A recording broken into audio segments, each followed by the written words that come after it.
Unspoken Issues.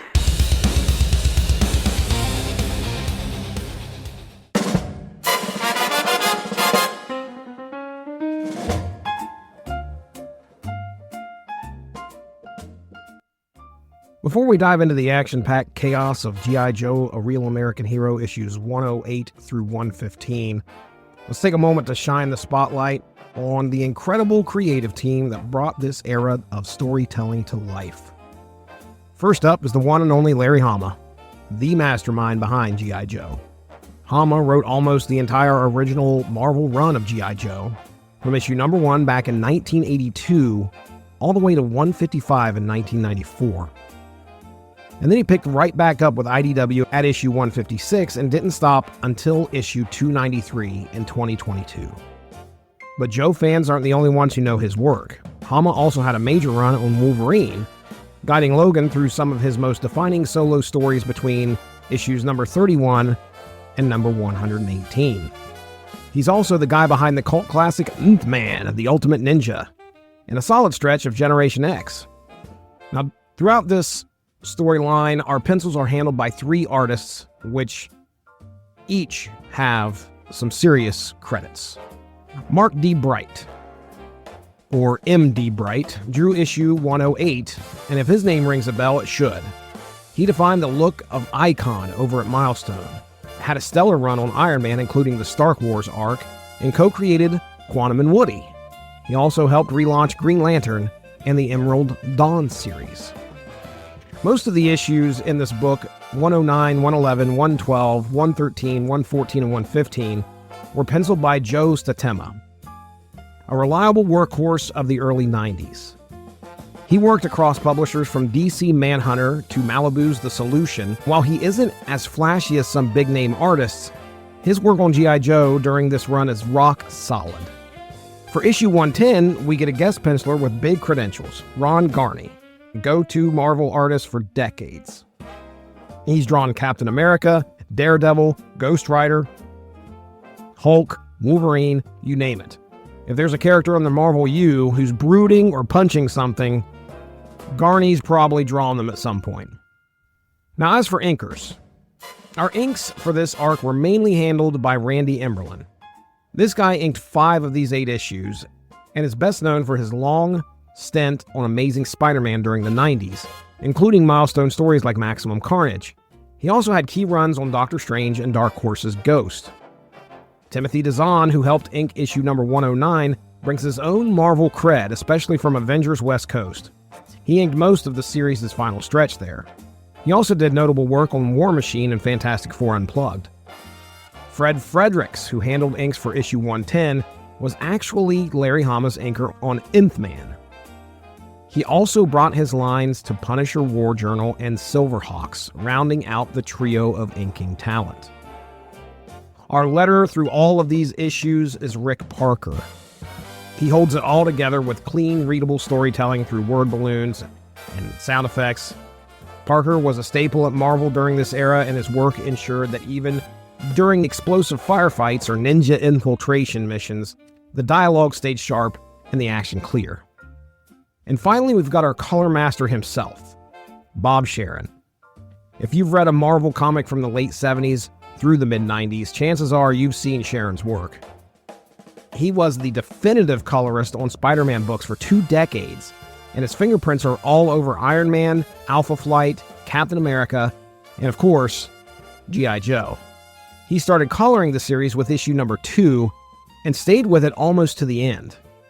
His palette helped define the look of the Joe universe, gritty, grounded, but always vibrant.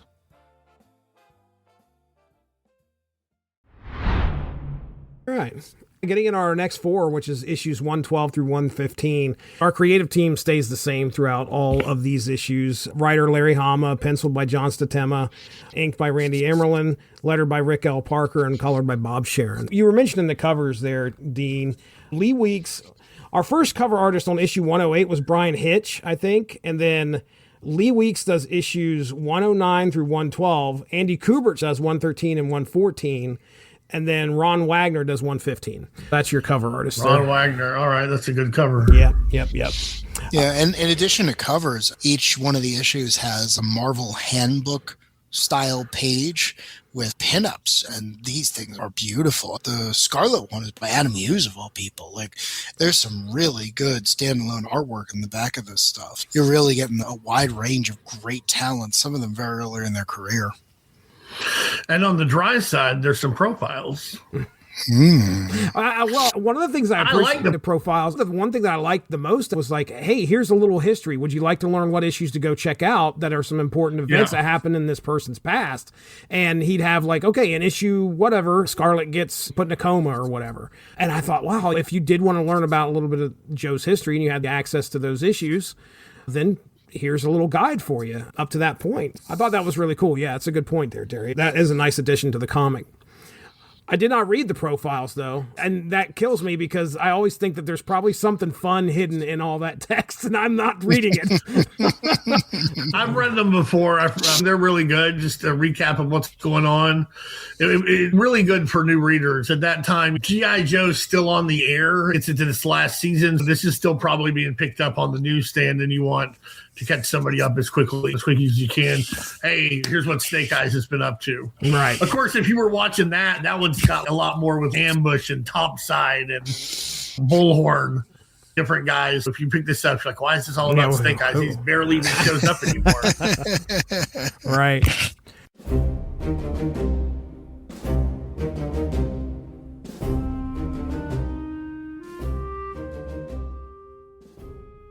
G.I. Joe, A Real American Hero, issues 112 through 115. As the Desert War grinds on, G.I. Joe issues 112 to 115 pivot the narrative from immediate grief into something more complex. The ethical dilemmas of resistance, the futility of technology in the face of betrayal, and the sobering realization that even victory comes at a high cost. In issue 112, Who's the Hero?, Larry Hama delivers one of his most morally complex stories to date. When Flint's armor team is captured by a ruthless Benzheen resistance leader named Faoud, the Joes are forced into an uneasy alliance, knowing he's as dangerous as their enemy. However, Stalker's recon team finds them, taking Faoud prisoner. But now, a Cobra helicopter is on their trail.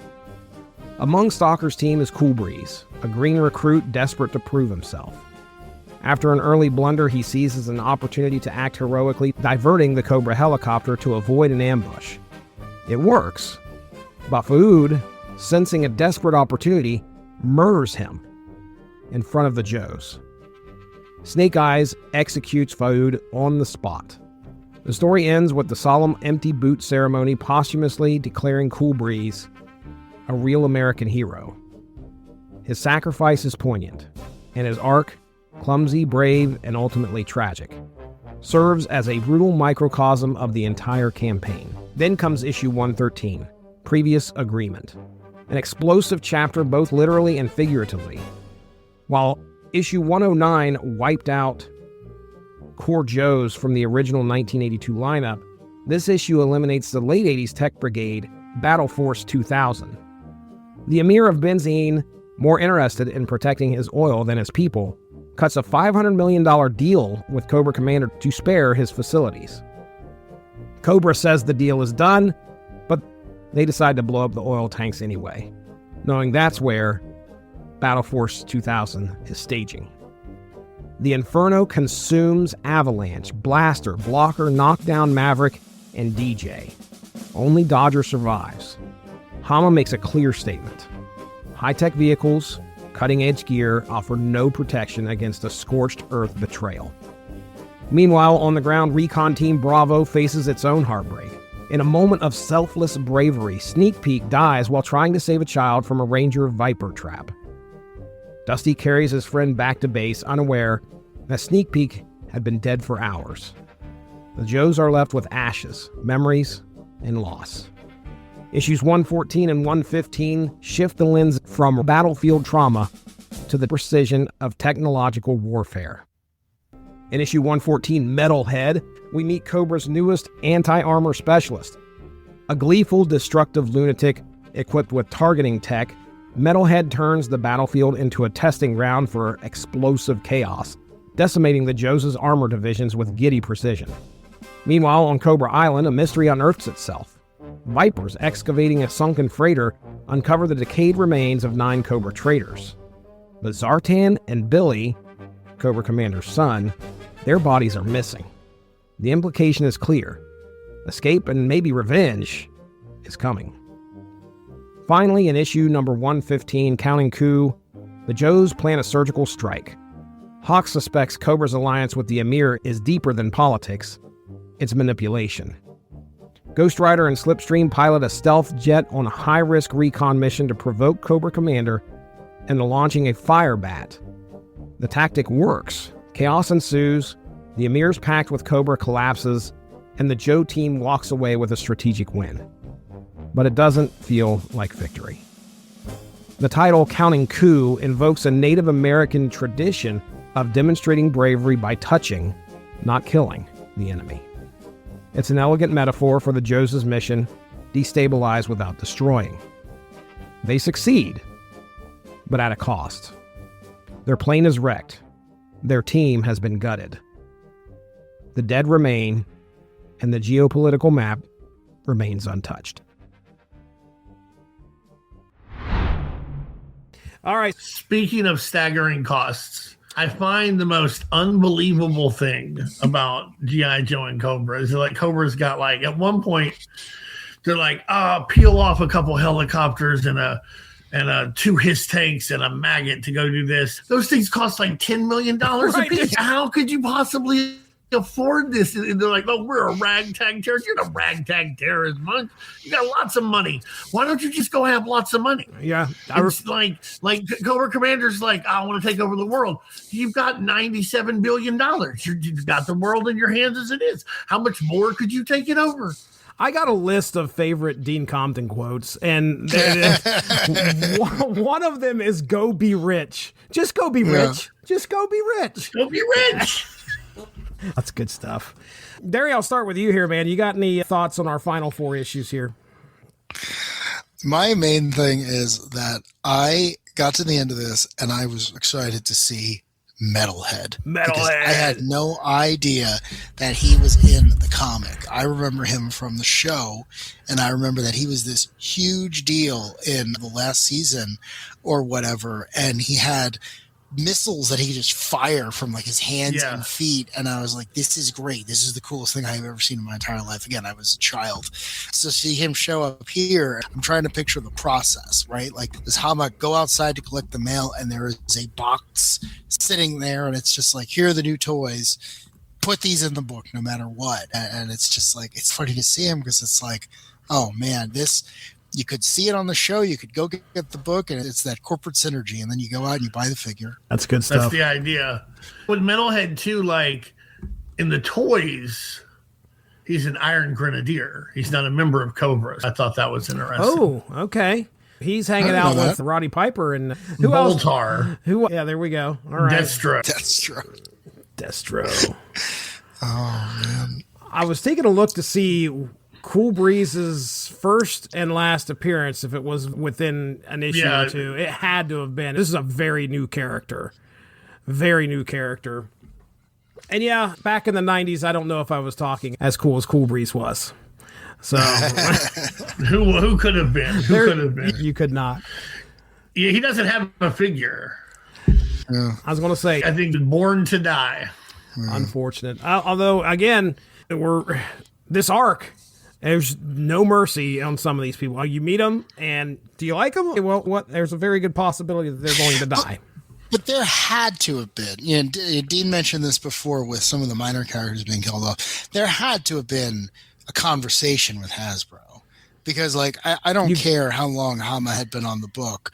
If a character is slated to be in the next wave of toys or get a big promotion, they couldn't have been killed. Like I imagine that would have been like a huge deal breaker. So I'm happy he got to do what he wanted to do because of the large cast, but they definitely must have said, here's your death list, right? I mean, that's what they gave Ostrander on Suicide Squad. Like, hey, here's the IP that we don't have any current plans for. Go to town.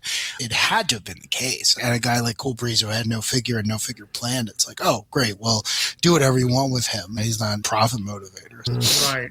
The characters that did die, Doc, Quick Kick, Breaker, they were classics and people loved them, but most of them were like, we're not going to make a new Heavy Metal. We're not making a new Thunder, because they were vehicle drivers and they hadn't engendered that affection, because vehicle drivers generally don't. Some do, like Cross Country, but most don't. Probably because they're more expensive and can't get into as many hands. Have you ever ate any Nestle Road pie before? I have not. The only other thing that really jumped out at me is, I don't know why, but my favorite Joe was always Flint. And he's obviously in a lot of these issues, and he's got his own pinup in the back. And he's always drawn with that shotgun. And I don't know if I ever told you this story. He came with the shotgun. Came with the shotgun. Yeah. There was one time where I met Hama, and he was doing commissions. He was doing sketches. And I said, could I please have Flint? And he was always my favorite. And he's like, yep, absolutely. Come back later in the day. And I come back, and I get the thing, and it's absolutely gorgeous. But I feel really bad because he's complaining about drawing the shotgun. He's like, I hate drawing that thing. I wish I had never given it to him. Hama, I'm sorry. You could have literally drawn whoever you wanted. He's like, no, you asked for Flint. And here it is. And I was like, well, thank you, sir. I really do appreciate it. Now, every time I see that shotgun, I think to myself, back in the day, he did not enjoy drawing that. Like, now it's someone else's problem, but he did not enjoy drawing that stupid thing. Wow. So. It's also funny how in groups you'll see, like, I'm just barely making it. I still have to write. I still have to do these sketches and stuff, even though my hands hurt. And I'll see people be like, oh, man, he's in a bad way. I'm going to pay him. I'm going to get a sketch from him. You should pay him not to draw. I'm like, he just said his hands hurt. He just said this is not very comfortable. And you're like, oh, I'm going to pay him. Pay him not to draw. Be like, here you go, man. Take the next 15 minutes off. Take the next half hour off. This is absurd. I hate hearing this, regardless of the character. But in this particular case, do you know how much money I have spent on my life for the Hasbro company, just specifically on G.I. Joe? It's a lot. My point is, just put him on retainer. We're not talking about millions of dollars. Like, how much does it cost for one person, one family, one something? You're going to be milking this guy's ideas for as long as you exist as a corporate entity. True. Just put him on retainer. Just you come up with a line item and a budget somewhere, and he doesn't have to worry about this. And he signs an agreement that says you don't tell anyone that this happened, and you continue to work on G.I. Joe for as long as you want. It's absurd to me. This man has made you so much money. It's like, why wouldn't you do this? I hate hearing this nonsense. At the corporate level, it's not a lot of money. It's like when Peter David passed away not too long ago. It's the threat of a good example. Kills me. Mm-hmm. You can't, like, if they do it for Larry, who else do they have to do it for? No, I understand. No, I'm on your side. Yeah. Don't get me wrong. I'm like, pay them all. Pay them all. Pay them all. I always go back to, there's a reason that Steve Ditko and Jack Kirby's families are, at least on paper, okay with the Walt Disney Corporation. And the answer is they paid a very large amount of money. At the end of the day, you're willing to spend all this money to develop the IP. It costs way less to keep the creators happy and alive for as long as they're going to be here. It's absurd to me, where it's like, it's not even worth the bad press. And this has precedence. Back when the first Superman movie was coming out, that was the leverage they used to get Siegel and Schuster a pension. Yeah. It's like, this is absurd. It's like, you could have, again, added a line item to the marketing budget. I don't get it. I look at the numbers and I'm like, this has an easy solution. And I just don't understand. I think that's why powerful people can't do it. Yeah. It's too easy of a solution where, oh my God, everybody doesn't win. I think people that are powerful, who get themselves into powerful positions, are generally sociopaths who see everything in terms of zero sum. If you get two, I get one, because there's only three. And I think, that's not really how it is, but that's how they see it. No, that's a good point. I agree with that. As miserable as it is, I agree with that. Oh yeah, it sucks. It sucks. I'm not saying it because I think it's cool. Like, I think these comics are cool or something. Like, just big downer. Big downer. These comics are a big downer too. The scene with Dusty carrying back the World War II sweetheart issue. It's like he looked at a picture of his girlfriend. Dude. Sneak peek did. Like, you can't have memories in war. Oh, that was rough. He carries him back, and then he was like, well, he's been dead for hours, man. And Dusty's like, well, at least we know he gets better. Yeah. That's a light at the end of the tunnel. Cool Breeze ain't coming back, y'all. Cool Breeze is done. Like, DJ is toast. DJ's not coming back. Notice this was on purpose. The only member of Battle Force 2000 who lived is Dodger. I think he was my first Joe. Wow, how about that? That's an odd Joe to have for your first Joe. Of course, 2000 got over like a fart in church. Nobody cared, but they looked cool. I thought they were cool at the time. I'm a sucker for faux sci-fi. If something looks like it could be used to fight off an alien invader, I was about it. Battle Force 2000 hit me in the right spot because it's like, oh, you fit into all the other vehicles, but you also look like you might have to retake something using a space shuttle. This could have been on Captain Power. That was the aesthetic to come out of the 80s that I was super into. The Battle Force 2000 is right up your alley then. And again, I don't personally hate it, but as a general rule, the fandom does not like it. The G.I. Joe fandom is like very split on everything post, say, like 1986. Oh my God. Yeah. Like everything, and there's still plenty of military stuff, but when like it gets G.I. Joe, the figures and it gets more colorful in the early 90s to try and compete because that's how it was. There's a whole bunch of the fandom that hates that. But I love that because you also got cool guys like Big Bear and Red Star, a new Snow Serpent with a snowboard. Come on, man. Just get with it. Before I throw it to you here, Dean, with your final thoughts, I'll read a couple letters and answers that were in the back of the book. I only got part of the letter that Bobby Warlock Miller sent in from issue 111. He says, please, more... How do you get that nickname? Like, did you love it, Warlock, or did you kill a rabbit? Warlock. Like, what happened? How are you Warlock? Warlock Miller.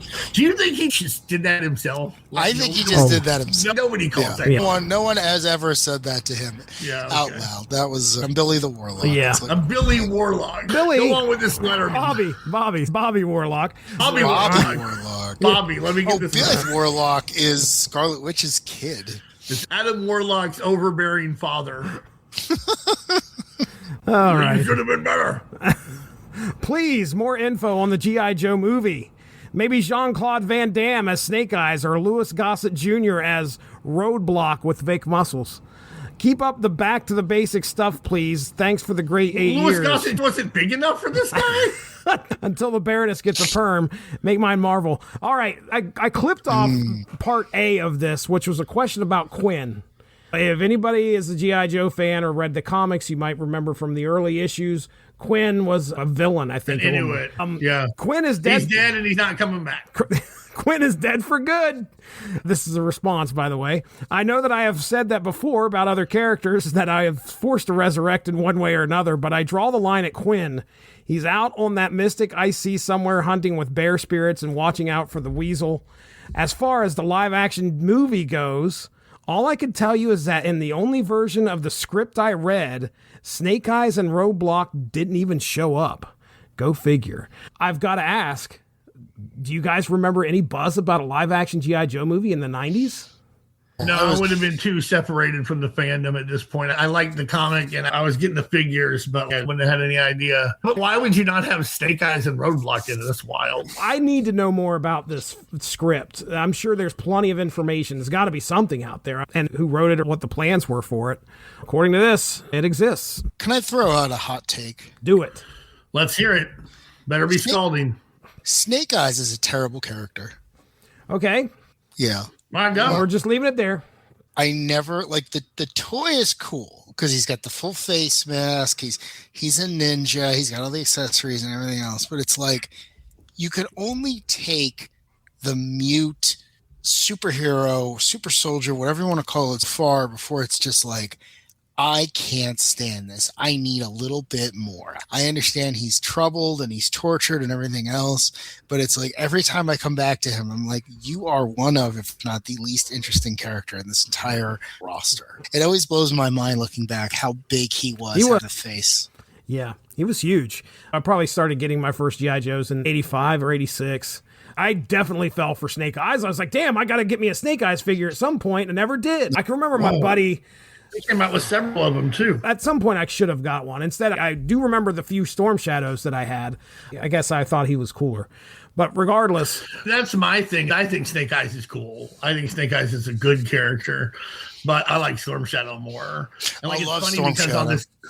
Love him. I love Storm Shadow. Yeah. I'm on a G.I. Joe page the other day, and they were like, who would win in this fight? I had pictures of Snake Eyes, Storm Shadow, and a couple from Ninja Gaiden. I can't remember the other ninja, but I picked Storm Shadow. And this guy was like, listen, Storm Shadow can't win because in this issue of G.I. Joe, this happened and this was proven.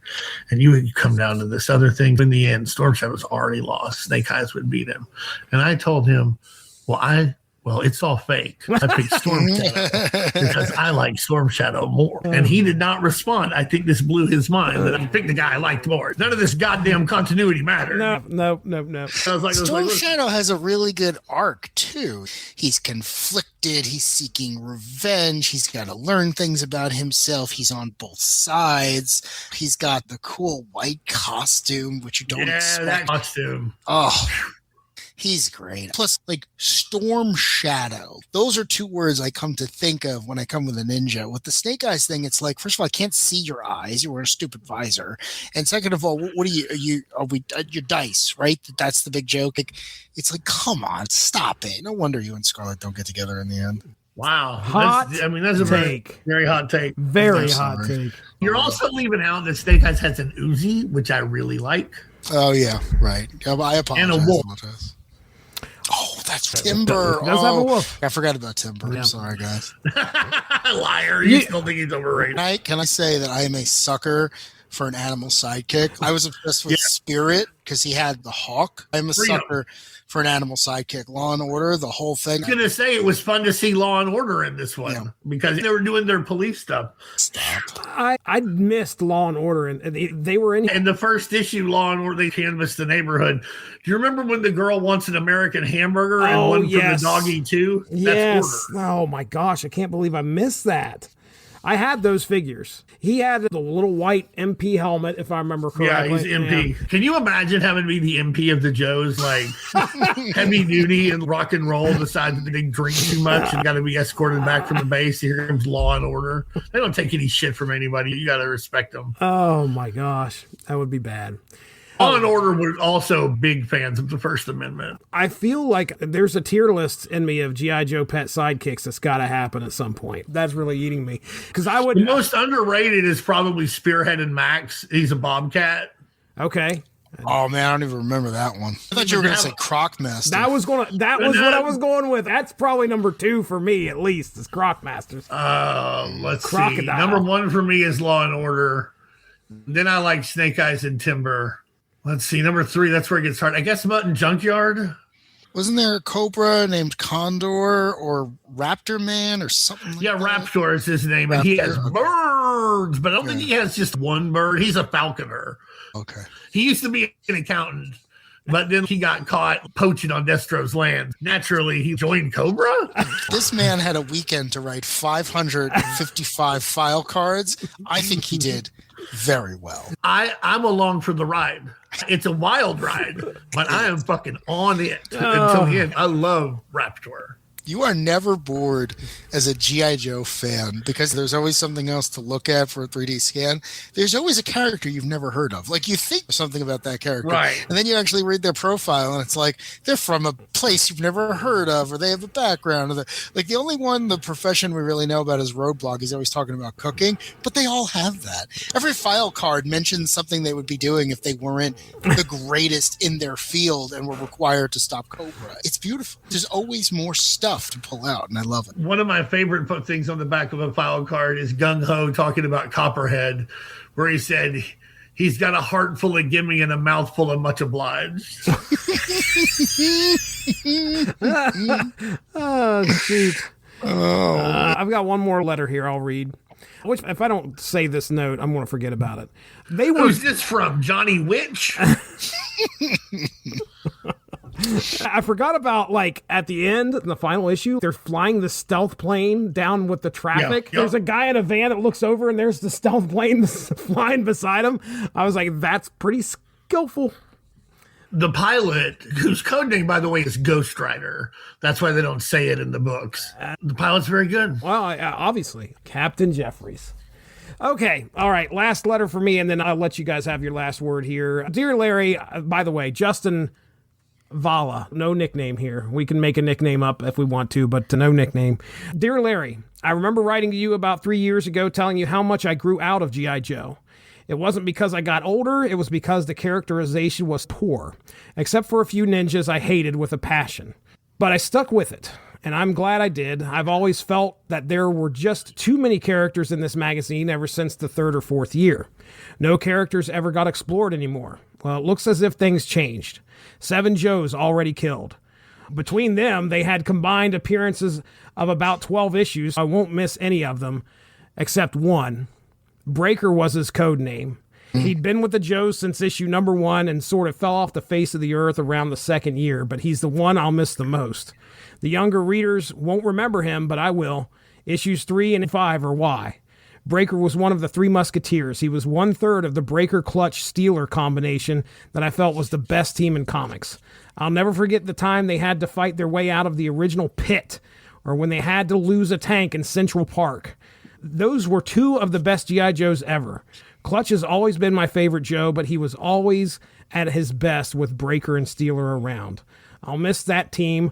Rest in peace, Breaker. Larry's response was, we don't think about war that much until people from our country or people we care about die. And that is something else to think about. Check out the next issue of G.I. Joe. I kill somebody else. How about your favorite?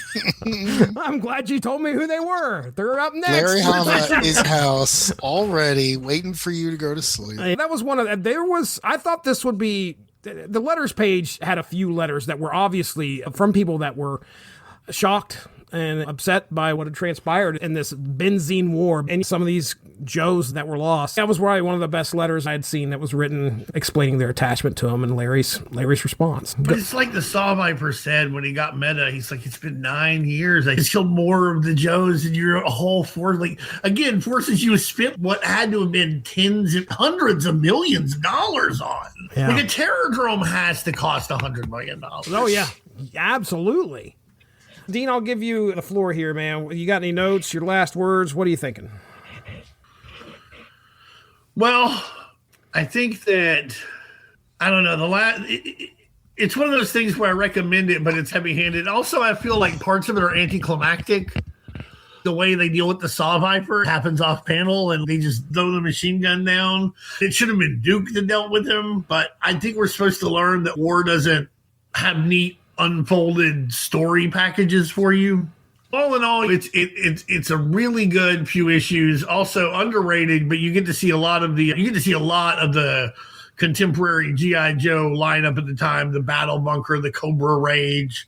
If you're into the G.I. Joe stuff, there's plenty of it for you. What is the Cobra Rage? It's this tank that they use to get away in the first issue. They draw Lieutenant Falcon and them guys into the trap. I should have seen it coming. But you shouldn't make illegal raids across the border. Hope that you can get back across the border to safety. Not a smart play. But all in all, highly recommended. This is some of the best issues of G.I. Joe. And it just reinforces how good a comic can be that, like Darry said earlier, purports to be a war comic, but is actually probably a little bit more of an anti-war comic. All right. Well, there it is, folks. We discussed issues 108 through 115. The Benzheen saga, the Trucial Bisma War, whatever this was. It was a police action. I'm glad you guys got me to read this. I think this is a pivotal moment in the Real American Hero book, for sure. Glad I got in there and read it. After they kill Doc, and they kill Quick Kick, and they kill Breaker, anybody was fair game from then on, except maybe Duke. Right. Well, let's go ahead. We'll get into plugs. Maybe Snake Eyes. Maybe Snake Eyes isn't going anywhere. They've actually killed him a couple times, but he's brought back as a woman and different things. I don't read the book anymore. Did you say he was brought back as a woman? I believe he was. You'd have to look into it. That's what Wikipedia is for. Yeah. Oh, yeah. No, I'm going to look. I'll dive in on there sometime. I've only heard passing about it. The internet. In Transformers versus G.I. Joe, the IDW book, they had a couple of issues where he could speak. They had him really built up to a character, and then when he loses his voice, it's really traumatic. And then they turn out to have him connected to Spike and Sparkplug. That was the big reveal at the end of the book, that he was part of that family. He bridged the gap between the two franchises. But I don't think anyone's ever going to follow that up. I wonder if we covered... That's a cool thing to do. We covered one on the source material podcast. I cannot remember if it was the IDW one. When did IDW come out? Do you remember? I want to say probably about 10 years ago. I think the one we did, maybe it was the Dreamwave Transformer. Yeah, Dreamwave and Devil's Due, they had about 4 or 5 before they Okay, closed. all right. They were some pretty looking books, though, I'll tell you that much. Yeah, they were. All The right. Tom Scioli one's pretty good too. That's the one I meant. That's one you're talking about. That's a good one.